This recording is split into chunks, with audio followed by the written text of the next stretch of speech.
छात्र और अनुशासन पर निबंध।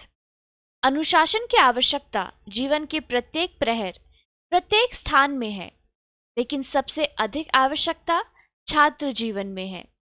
आंखों में अनजान स्वप्नों की आशाएं, भुजाओं में सामर्थ्य की असीम महिमा लिए हुए नौजवान छात्र तूफान से टकराने की कुव्वत रखते हैं। शिशु की आंखों में लालसा और स्वप्न थिरकते हैं, पर सामर्थ्य की कमी रहती है। बूढ़ों के पास अनुभव की लाठी रहती है, पर वेग और शक्ति के अभाव में वह मात्र सिद्धांत का पुजारी बना रहता है। छात्र जीवन इन दोनों की संधि पर स्थिर दिवा स्वप्नों को साकार करने की साधना का जीवन है। अतः आवश्यकता है कि छात्र नियम और विवेक संगत श्रृंखला में रहने की आदत डाले। उनकी सामर्थ्य बिखर कर बर्बाद न हो। ग्रीष्म के तप से झुलसी हुई धरती के प्राण उनकी साधना के बादलों की प्रतीक्षा करते हैं। राष्ट्र अपनी प्रगति की नौका के लिए सफल कर्णधार की बाट जोहता रहता है।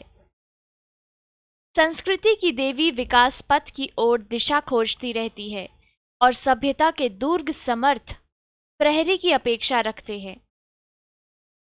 और यह सब कुछ आज के छात्र कर सकते हैं यदि वे अनुशासनबद्ध जीवन के पाबंद बन सके। परतंत्रता के दिनों में विद्यार्थियों की ताकत के सही उपयोग का प्रयास हमारे नेताओं ने किया। स्वतंत्रता संग्राम में बलि देने हेतु हमारे राष्ट्र के नेताओं ने आह्वान का बिगुल फूका। हथेली पर सिर लेकर असंख्य छात्र स्कूल और कॉलेज से निकल पड़े। गांधी की क्रांति में कदम से कदम मिलाकर इन नौजवानों ने वह सब कुछ किया जो परतंत्र देश के जागरूक छात्र कर सकते थे। दास्ता की काली रात बीतते ही स्वतंत्रता के सूर्योदय के साथ हमारे सामने एक विचित्र समस्या आ खड़ी हुई। शानदार परंपरा के वृक्ष पर सुंदर फूल नहीं, विष फल उग आए हैं। सौंदर्य और सुरभि के बादल कुरूपता और दुर्गंध से विकृत हो उठे। पवित्र और कठोर साधना की पगडंडी, भ्रमपूर्ण निर्णय और असामाजिक मान्यताओं की गंदी गालियों में छात्र भटक गए। कल के सेनानी छात्र आज के उच्छृंखल विद्यार्थी बन गए। आए दिन अध्यापकों से झगड़ना, लड़कियों से छेड़खानी करना, लोगों से बिना बात के उलझ पड़ना तथा अपनी संगठित शक्ति से दहशत पैदा कर देना यह छात्रों की समय सारणी में शामिल है।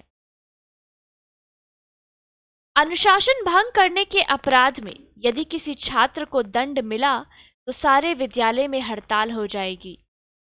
जिन हाथों ने अपने रक्त से सींच कर स्वतंत्रता के सुकुमार पौधे को पुष्ट किया था, वही अब अपने कुरूप हाथों से उसे उखाड़ फेंकने के लिए व्यग्र है। सभ्यता के दुर्ग को आज अपने प्रहरी से ही डर लगने लगा है।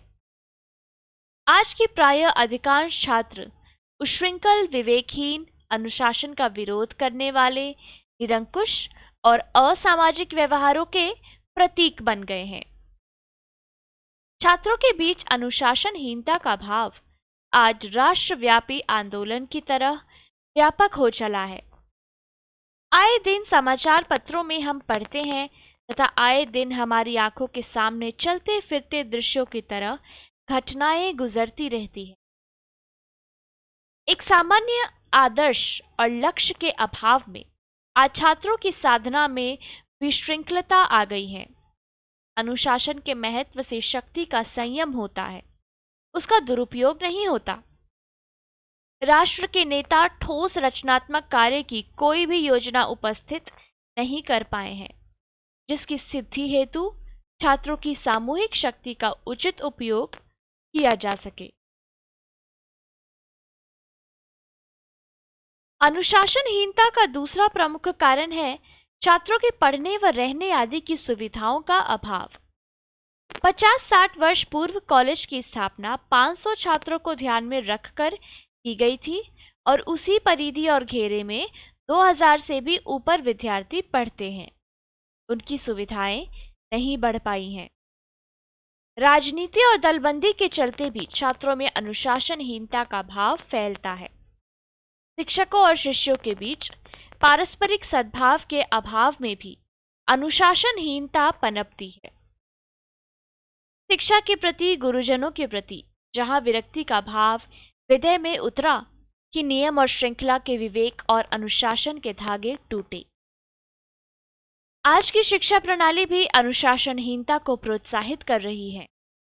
पुस्तक का ज्ञान जीवन का ज्ञान नहीं बन पाता। रोजी रोटी कमाने की योग्यता डिग्रियों से मिलने लगी।